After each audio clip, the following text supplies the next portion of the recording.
Hello बच्चों, let's read the question and the question says the volume of a gas S at 0 degree Celsius is 273 ml. The volume of the gas at 27 degree Celsius at same pressure would be, and the options are A 573 ml, B 300 ml, C 546 ml and D 327 ml.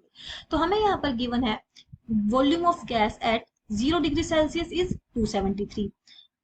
तो हमें find करनी है volume of 27 degree Celsius at same temperature. This condition is important. हमें यहाँ पे pressure क्या दिया गया है, कांस्टेंट. तो चलिए सबसे पहले हम इस क्वेश्चन के लिए की कंसेप्ट देख लेते हैं. तो इस क्वेश्चन को सोल्व करने के लिए हमें पता होना चाहिए about Charles law. Charles law के according volume of an ideal gas, volume of an ideal gas is directly proportional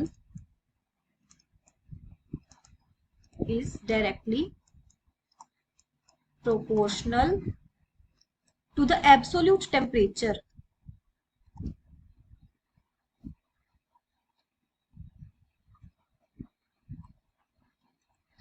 at constant pressure.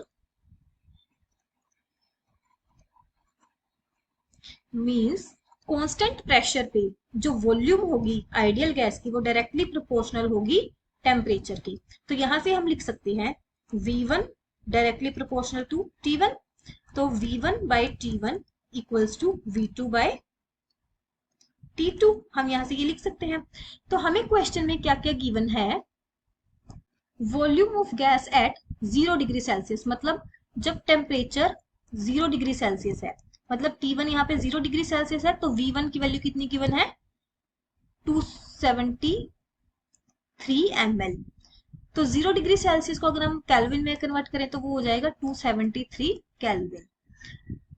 तो हमें फाइंड आउट करनी है वॉल्यूम V2 एट टेम्परेचर, जब टेम्परेचर कितना हो 27 डिग्री सेल्सियस. 27 डिग्री सेल्सियस मतलब 300 kelvin. तो यहाँ पे हमें V2 की वैल्यू फाइंड करनी है. तो हम वो फॉर्मूला में वैल्यू पुट करेंगे V1 by T1 equals to V2 by T2.